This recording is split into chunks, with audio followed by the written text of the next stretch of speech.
Hey guys, on my MakerAtPlay channel, I'm working on a project that uses the Spotify API. I'm actually going to create a little box that's got an Echo Dot inside of it with an NFC reader. So this piece up at the top has the NFC reader concealed inside of it. So whenever you take the CD, which have the tags on the back, and now you just, once you set the end there, it will start playing. Alexa, stop. And put some NFC tags on some old CDs I have, and when you place the CD on top of the box, it's going to tell Spotify to play that CD on the Echo Dot that's inside that box. I'll put a link up here or somewhere down there to that project if you want to go check it out. But in order to prepare for that project, I had to learn how to actually use the Spotify API. So I created a quick JavaScript application to exercise all the APIs, make sure I understood how it all worked, so then I would know how to use that within that project. And I figured since I already learned how to do that, that'd be a good video to throw out here on my Code Life channel. Plus, months from now when I need to go refresh myself on how this works, these videos are good to refresh my memory too. So with that, let's jump in and talk about the Spotify API. I'll show you how to go in there and set up an app within their dashboard and how to make the authorization calls to get your auth tokens that you need, and then how to make some API calls to fetch a list of all the devices that you have on your Spotify account. So let's jump into that. So the first thing we gotta do to use the Spotify API is to go out to their website and create ourselves an app. And that will give us our client ID and client secret that we need to authorize ourselves to call their APIs. So if we navigate out to the developer.spotify.com website, we'll land here. And we want to go into dashboard. And if you're not, you'll have to log in. I think that to use our APIs, you may have to have a paid account on Spotify, but I'm not 100% sure of that. But I do have a paid account, so I do know it works for me. And we want to hit this create an app button and give it a name. I'm just simply going to call mine Sandbox, just as a test. I think I can leave that blank. Accept all their terms, hit create. Oh, I guess you can't leave a description blank. Playing with the API. Hit create, and now that create our application. And the two pieces of what's important here is we need this client ID right here, and we're going to need this secret ID right here. And yes, I'm not going to blur these out in the video because once I'm done with all this, I'm going to go back and delete all these. So these IDs will not work if you try to use them. You need to go to the website and create your own. So now that we have those, next useful step is you go over to their documentation and you want to take a look through, read some of the documentation. Good spot here is on that quick start. And this kind of walks you through how to set up the account, which I just did, as well as some other APIs and library stuff that they use. So in this example, I did not use any other third-party libraries. I am just going to write raw JavaScript code that actually makes the RESTful API calls. And the reason I want to do that is I want to make sure I actually understand how the APIs work. What JSON do I need to pass to the API for it to work? What JSON is going to return back from me? I don't want that abstracted away in any sort of libraries. Because for my own project, I'm not actually going to be able to use JavaScript or use some libraries. I'm going to have to write all this to work on an ESP32 microcontroller, which means I'm going to have to be able to write all this in C++. So I need to know truly how it all functions. First thing I know we have to do is do authorization. So Spotify APIs use oAuth for authorization like most other websites out there. So to start with authorization, you click on the docs, go to general, hit guides, and then we click the authorization guide. And then this is what walks you through the flow of how to get an auth token. I'm going to walk through this, demonstrating it as I write the code to show you how this flow works. And what this starts with is you're going to have a callback URL that you pass to it. And that callback URL has to be registered with your application. So we got to go back to our dashboard, go back into our app, and under edit settings, there's this redirect URL. And you need to populate this redirect URL with the URL that your application is being hosted on. So for me right now, I am hosting this on my local box. I'm using Visual Studio Code with the live server plugin. so I can actually host the server locally, and that's going to be on 127.0.0.1, and I know for my live server it's going to be running on port 5500. So I can put this in as a redirect URL. And this is simply just a string match. And Spotify doesn't actually have to be able to access this URL, because obviously no one outside of my home network can navigate to this site. But again, for this to work, it's not a matter of Spotify being able to hit this URL. It's just a matter of your JavaScript application and browser being able to redirect back this URL. Click Add on that. Got that set up. Hit Save. So we should be good there. We got our app all set up in Spotify. Now let's jump over into some code and see how we're going to use this. So the authentication workflow starts with request and authorization to access data. For us, that's just a redirect to the Spotify website, passing a certain set of query parameters. We go down here, we can see what those query parameters are. That is, we're going to pass client ID, response type, redirect URI, state, scope, show dialog. So let's take a look at the code for that. So I've set up a web page here, and I've got an input box to take the client ID, got an input control to take the client secret, and on the button I'm going to call request authorization function. We'll take a look at our JavaScript code. Our request authorization function is going to fetch our client ID, our client secret. We're going to just go ahead and set those in the local storage for us so we can save them for future use. But then we're going to build the URL that we're going to redirect to. So if we look at that, we can see here we're setting our client ID. Then we're going to add response type, which our response type is we want a code. Our redirect URL, which is coming here from the top, which keep in mind again, this redirect URL, URI, has to match what we set up in the dashboard. So this is the same value as what we put in the dashboard. Show dialog equal true. This is optional. I'm putting it to true here just so as I go through these demonstrations, it will always display the Spotify dialog. If this is not set to true and they've pre-authorized you before, then this redirect will automatically redirect back and you won't actually see the screen. And finally, set in scope. And scope is where we get to ask for what permissions we want. And here I'm providing a nice long list of lots of stuff because I want to play around with all their APIs. But keep in mind, this list of scope can be any list of permissions that you want from Spotify. You just want to make sure that you're asking for the permissions you need for whichever API you plan to use later on. Then finally, we do the actual redirect. So here we set the window location and we redirect that URL. Let's execute this and see what happens. So I'm going to need my client ID and secret ID. Grab my client ID. I'll paste that in. Grab my secret ID. We paste that in. And now we're going to hit this request authorization. And here at the top, if we copy that,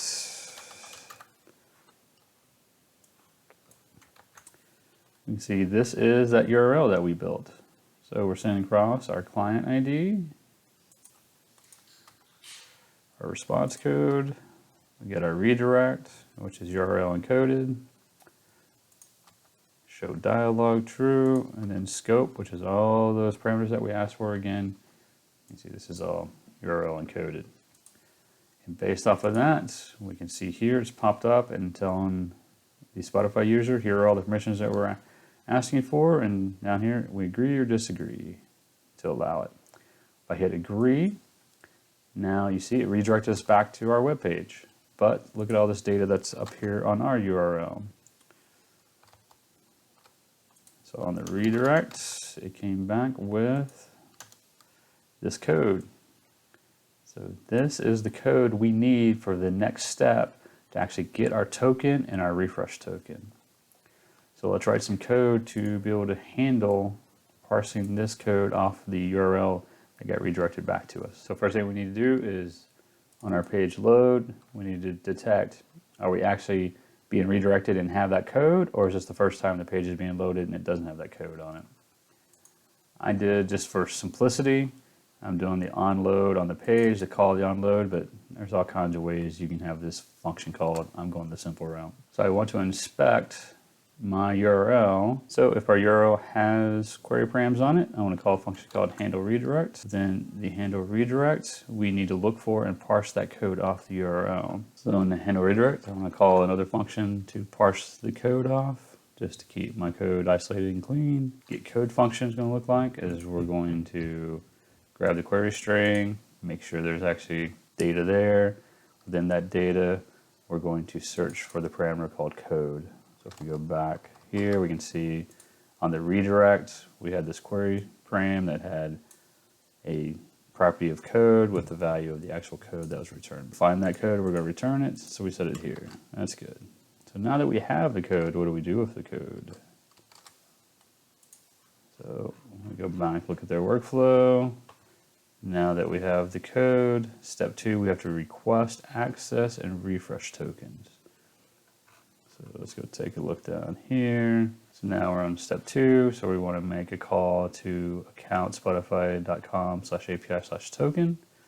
We need to pass grant type code that we just received with the authorization call, and then our redirect URL. And then for authorization, we've got to be able to pass in the client ID and client secret as basic authorization. So to do all of that, call myself. Another function is a fetch access token. Now that we have the code, we need to fetch the access token, and do that, we have to make an API call, which is going to be a post call to the API/token endpoint with this JSON body of a grant type, the code itself, the redirect URI. So we're going to build that body, which happens to not be JSON, but it's form post, which is name value pairs. So here we have our grant type along with the authorization code. Here is the code that we just received. We'll put it there. Our redirect URI, again, is the same URI that we've configured for. Pass it our client ID and our secret ID. And then call authorization API, which for me, call authorization API. It's right here where I'm using the XML HTTP request object to be able to do a post token, which I've defined as a constant up here. Token is that API endpoint. And then we're going to set the header type of our content type, putting the authorization in the header, which means I don't need to do it in the body. That's being redundant right now, but oh well. And then we make the API call, and then the response will be handled by this method. So on handle authorization response, we're going to see if we got a successful 200. If we did not, let's just log at the console, display our error message. If it is 200, we're going to parse the JSON body, log it for debugging purposes. Then we want to see, did we get an access token? If we got that access token, let's go ahead and save it to our local storage. And did we get a refresh token? If we got the refresh token, let's save that to local storage because we'll need that for later. But now that we have this access token, we have what we need to actually start making API calls. So let's execute through this and see how it works.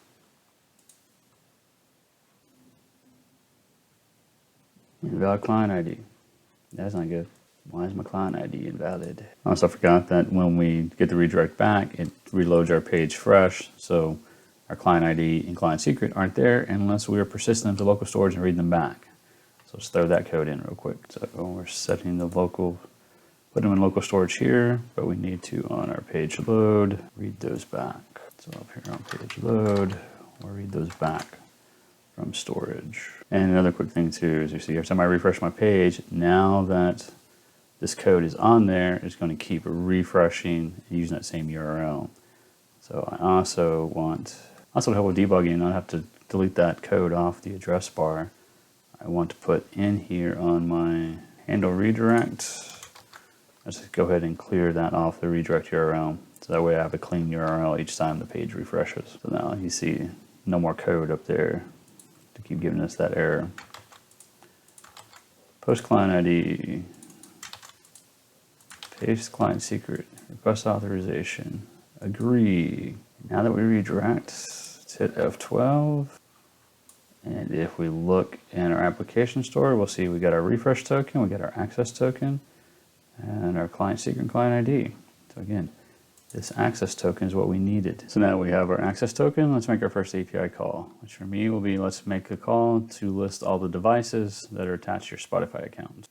post in some HTML here that's going to create a pick list that will be populated with all the devices. And also we'll have a button here that will allow us to refresh the device list, which will make the actual API call. So here we go.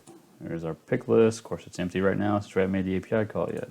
So now let's implement API call when you press this button. We'll jump over to our JavaScript. I'm going to have this call a more generic method that makes the actual API call, because right in this already I see that most of the APIs have a very common pattern and can be normalized into a single API call. So the call API is going to take the method I passed in, so we're going to do a get call. We've got to set up content type, which for these API calls is JSON, or authorization, which is going to be that access token that we got. We're going to send that off, and then when we get a response back, we're going to call the function that was passed into here, which in this case, I want to call the handle device response. So now let's go implement that method. So handle device response is going to check, did we get a 200? If not, it's a 401, that means that our access token has expired, and then we need to go through the process of refreshing our token, which we will do that in a moment. Else, if it's not 200 or 401, any other error, we're just simply just display the error. If it is 200, we're going to parse the JSON. We are going to clear out the contents of our pick list. So I need to have that remove all items function, which then this is taking the HTML element and deleting all the children out of it. So that way if we call this multiple times, we're not just adding more and more to the list, we're actually clearing the list and re-adding to the list. Once we remove all those items, then we're going to iterate through the devices that were returned from the API. And for each of those items, call add device, which is going to also take the HTML element we want to add them to. So here's our add device method, which is going to create the option node, set it the ID of the device ID, set the name is what's going to be displayed in the list, and add it to the item on our list. So in addition to call API, we also need the URL we're calling. I'll try and put in my URLs here at the top for convenience. So we add that in, we go back. Now let's refresh our devices. Also bring up our dev tools so we can see what's going on behind the scenes. So from our network, refresh devices, and there we go. We see we got 1, 2, 3, 4, 5 devices that are on my Spotify accounts. We take a look at dev tools and see what happened here. We can see here's that API call. So we made a call to version 1, me, player, devices. It was a get call. We can look in the request headers that we passed our auth token as a header. Our content type was JSON. If we look at the results of this, we get a JSON result back, which is an array of 5 devices. For each device, you get an ID, it's active, what the name was, what its type is. In this particular case, yep, Michael's clock says speaker, because that's, for me, it's an Echo smart speaker. So that is the round trip on how to make a call to Spotify to get an auth token and to make an API call. So now let's say, handle that situation where we get a 401 back. That means our access token has expired. For what I can tell with Spotify, the access tokens are good for about an hour. So they last about 60 minutes. So let's implement the refresh access token method. So on refresh access token, it is going to be similar to when we requested, where are you at? So it's similar to when we did the call authorization API to get the auth token to begin with. We're going to put this in here. So we call it, first we need to actually get the refresh token because we've got to be able to pass that back to Spotify. We're going to build our body. Our grant type is a refresh token, whereas last time you see our grant type was an authorization code. We got to provide the refresh token, and we have to provide our client ID. And then this will make that same, reuse this code here to make the API call, which also, it's important on the API call, you also have to provide your client ID and secret ID in the header as authorization. So it takes both your refresh token and your client ID and client secret in this particular method to refresh that token. And there we go. That is how you make the API call. So now implement out the rest of all those APIs. Copy all that code over.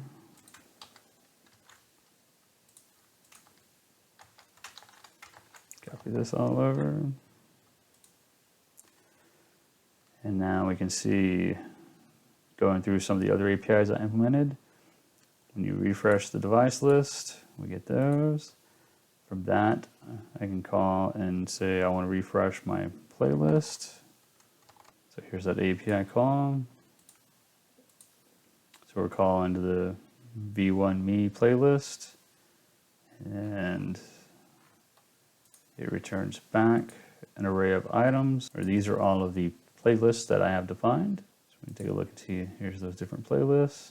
Let's look at 90s alternative rock. So now that I have that playlist, I can make a API call to fetch songs or tracks that are inside that playlist. So making that call, we now see here's all the songs within that playlist. Take a look at that API call. We can see here it was v1 playlist. This is the ID of the selected playlist, and then tracks.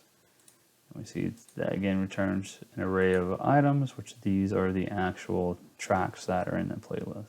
And then finally down here we have some buttons where I can say I want to play. So if I say echo show, which is sitting here on my desk, I select, let's do chop suey, and say play. You can hear the song start playing on the echo show sitting on my desk. Or pause it, because can't play it for too long, or YouTube will flag this as a copyright violation when I post this video. Let's take a look again at DevTools, and here we can see where we call it play. So this API was v1me player play, and the device ID passed along because, again, I told it to play on this device here, so I took that device ID. So the play API takes a JSON body, which is going to be the ID of the playlist that you want to start playing, which is the one we selected, so that's that ID here. But then you also can set, and then position tells you where into that playlist, so which track into it you want to play. In this case, I think it's 0 base, so we chose the second track, which is 1. And then when I paused it, this is the me player pause, and that device ID to pause it. Now this player, so this get call here, which was calling to get the player, that is what returns information about which of the devices is currently playing Spotify and which being played on Spotify. So you notice down here, that's where it populated this image and the title of Chop Suey, because that was the song that was being played at that particular time. But there you go. There's how these APIs work. I will put a URL possibly on the screen here, as well as down in the description, of where this sample app will actually be hosted. So if you simply want to go out and interact with it, you can do that. Plus a link to the GitHub repo for the source code, so you can review that and do what you want with it. And again, I'll have a link. I'll also create a link to my MakerAtPlay video where I'm using all this code in the microcontroller to be able to detect NFC tags on my CDs to start the Echo Dot playing Spotify songs. So you might want to go check that out, because that's pretty cool. And that's it. I appreciate you watching. If you're so inclined, hit that like button. I'd really appreciate it if you provide a comment, get some feedback down below. If you have any questions, definitely leave those comments down below. I reply to all of them. And I'll see you in the next video.